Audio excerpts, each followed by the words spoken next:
Hi guys, welcome back to my channel. Today I'm showing you another one of my favorites, Jamaican chicken soup.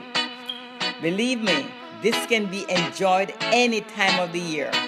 If you want to see how to make it, stay tuned and you will see.